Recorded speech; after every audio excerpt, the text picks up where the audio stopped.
It's a mission 100 years in the making, a mission to empower women, eliminate racism, and promote peace, justice, dignity, and freedom for all.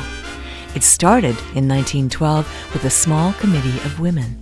Housing and hot meals, cooking, sewing and crocheting classes, English lessons for newly arrived immigrants, companionship, compassion, and care for their spiritual well-being. These things, they determined, were what the working women of the city most needed.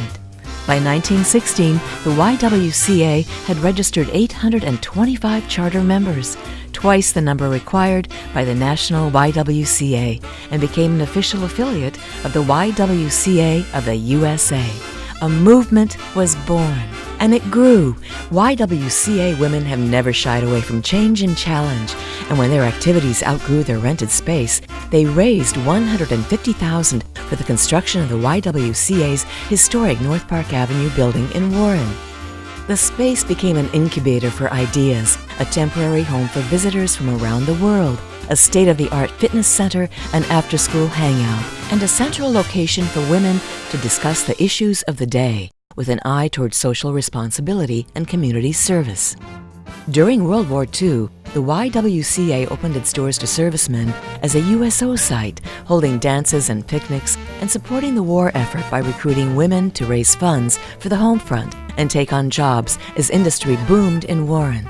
In the years that followed the Second World War, Trumbull County and the YWCA enjoyed years of relative peace and prosperity. Social clubs, mother-daughter teas, garden tours, and special interest classes were staples. Y-Teens, a club for teenage girls, grew to include nearly all Trumbull County high schools, hosting dances and sponsoring learning trips around the country. Fitness programs expanded, and a $900,000 capital campaign brought a new pool and community room to the building.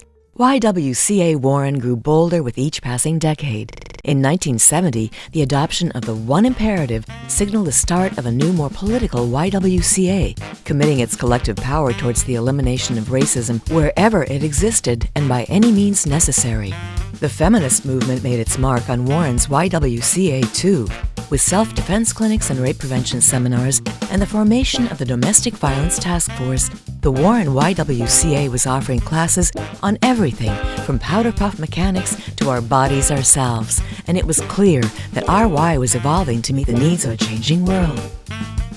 Doors that were previously closed to women were opening in the latter half of the century, and many women found themselves entering the workforce, continuing their education, managing their money, dealing with divorce, and balancing the demands of motherhood.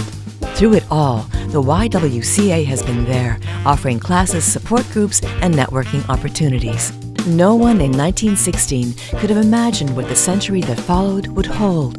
The Great Depression, World War II, the Civil Rights Movement, the Vietnam War, the collapse of industry in Northeast Ohio, and the rise in poverty and unemployment were storms YWCA Warren weathered along with the city of Warren and the rest of the country.